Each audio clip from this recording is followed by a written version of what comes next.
I have been asked to tell you what Christians believe.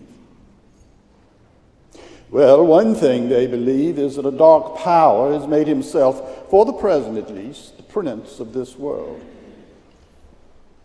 And of course that raises questions and problems. Is this state of affairs in accordance with God's will or not? If it is, then you will say he is a strange God. And if it is not, then you will ask, how could anything be contrary to the will of an absolute power? Good questions. Well, anyone who has been in a position of authority knows how something could be in your will in one way and not in another. For instance, the mother may say to the children, I'm not going to make you tidy your room any longer. You've got to learn to keep it tidy on your own. Then, in a couple of days, she goes up to the children's room. She finds a teddy bear and the French grammar and the ink all lying in the grate. That is against her will. She would rather the children be tidy. But also, it is her will which has allowed them to be untidy. Oh, the same thing is true in any regiment or trade union. You make something voluntary, and half the people won't do it. I suppose it's the same in the universe. You see, God created creatures that have free will. That is, creatures that are free to be good or bad. Now, some people think they can imagine a creature that has free will but has no possibility of going wrong. I cannot. If a creature is free to be good, then he is also free to be bad, and free will is what has made evil possible. Why then did God give them free will? Because free will, though it makes evil possible, is the only thing that makes any real love or joy worth having. A world of autonomy, where creatures behave like machines, would hardly be worth creating. Oh, the happiness that God desires for his higher creatures is the happiness of being freely and voluntarily united with him and with each other in an ecstasy of love and delight, compared with which the most rapturous love between a man and woman on this earth is but mere milk and water. And for that, they must be free. Of course, God knew what would happen if they used their freedom the wrong way. Obviously, he thought it worth the risk. Oh, you say you may disagree with God on that point. Well, there is a problem about disagreeing with God. You see, he could not be wrong and you right any more than a stream could rise higher than its source. When you are arguing with God, well, you're arguing with the very power that makes you able to argue at all. It's rather like cutting off the branch you're sitting on.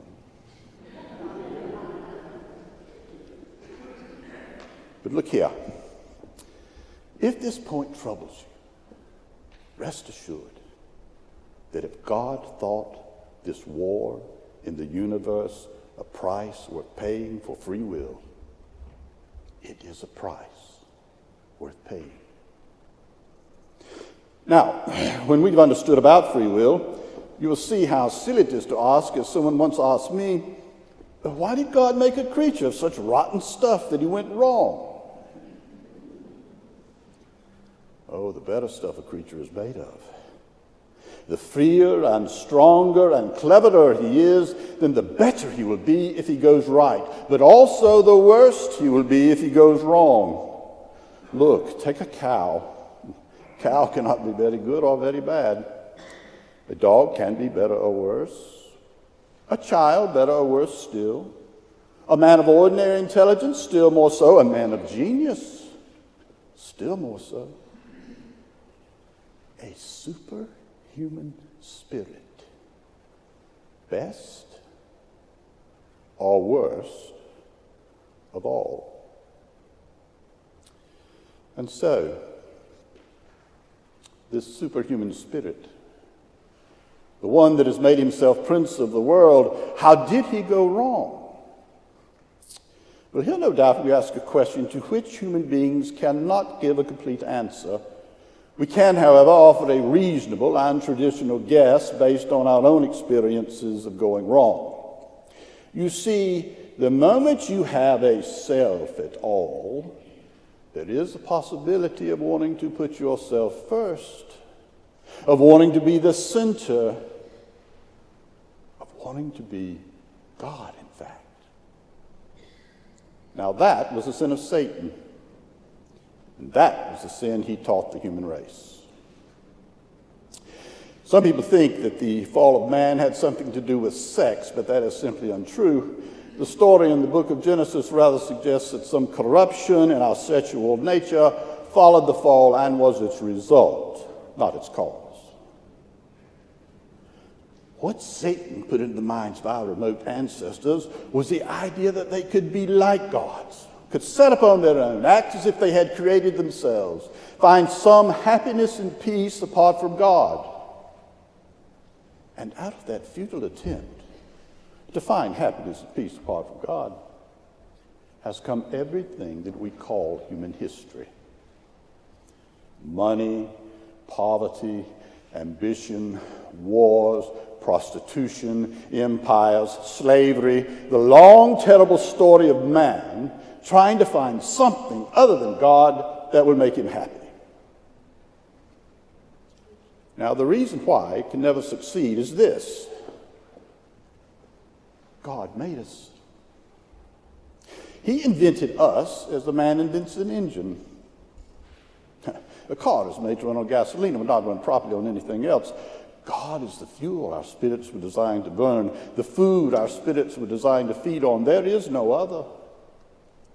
That is why it's just no good trying to be happy without bothering about God. There is no happiness and peace apart from Him. It does not exist. And that is the key to history. Tremendous energy is expended. Excellent institutions are devised. But each time, something goes wrong. Some faithful flaw always brings the selfish and cruel people to the top, and it all slides back into misery and ruin. Oh, the machine starts up all right and runs a few yards, and then it conks.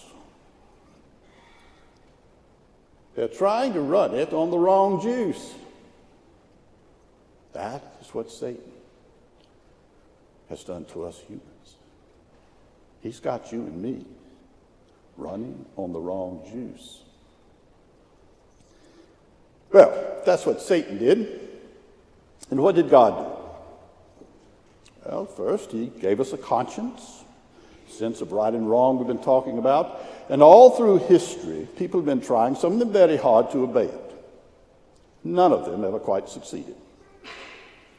Second, He gave the human race what I call good dreams. I mean those queer stories scattered all through the heathen religions about a God who dies and comes to life again, and by His death has somehow given new life to man. Third, He chose one particular people and spent several centuries hammering into their heads the sort of God He was, that there was only one of Him and that He cared about right conduct. Now, those people were the Jews. And the Old Testament gives an account of the hammering process. And then comes the real shock. You see, among these Jews, well, there suddenly turns up a man who goes about talking as if he were God. He claims to forgive sin. He says He has always existed. He says He is coming at the end of time to judge the world. Now let us get this clear. Among pantheists, like the Indians, anyone might say that he was one with God or a part of God. There'd be nothing very odd about it. But because this man was a Jew, he could not mean that kind of God. You see, the God in their language meant the being outside the world who'd created it and was infinitely different than anything else. And when you have grasped that, you will see that what this man said was quite simply the most shocking thing ever uttered by human lips. Now, one part of the claim tends to slip past us unnoticed because we have heard it so often that we no longer see what it amounts to. I mean the claim to forgive sin. Oh, any sin. Now, unless the speaker is God, why, this is really so preposterous as to be comic. Anyone can see how a man forgives offenses against himself. You tread on my toe, and I forgive you. You steal my money, and I forgive you. But what are we to make of a man himself unrobbed and untrodden on, who goes about forgiving people for stepping on other men's toes and stealing other men's money? Asinine fatuity is the kindest description we would give of his conduct. And yet this is what Jesus did. He forgave people of their sin without waiting to consult all the other people whom their sins had undoubtedly injured. He unhesitatingly behaved as if he were the party chiefly concerned, the one chiefly offended in all offenses. Now, this only makes sense if he really was the God whose law is broken and whose love is wounded in each sin. In the mouth of any speaker that is not God, these words could only imply a silliness and conceit unrivaled in human history. And yet, and this is the strange and significant thing, even his enemies, when they read the Gospels, do not get this idea of silliness and conceit. Still less do unprejudiced readers. Christ says he is humble and meek, and we believe him. Not noticing that if he were merely a man, humility and meekness are the very last characteristics we could give to some of his sayings. I am trying here to prevent anyone from saying the really foolish thing that people often say about him. They say, oh, I'm willing to accept Jesus as a great moral teacher, but I don't accept his claim to be God. That, my friends, is the one thing we must not say. A man who was merely a man and said the sort of things Jesus said would not be a great moral teacher.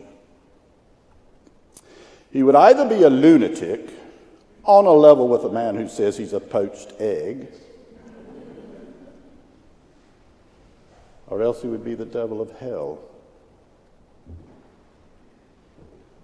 Oh, you must make your choice. Either this man was and is the very Son of God, or else a madman, or something worse. Oh, you could shut him up for a fool. You could spit at him and kill him as a demon, or you can fall at his feet and call him Lord and God. But let us not come with any patronizing nonsense about his being a great moral teacher. He did not leave that open to us. He did not intend to. Well, there you have it. You must take him, or you must leave him. I have taken him, and I must admit I have been most surprised by the joy in the taking. Amen.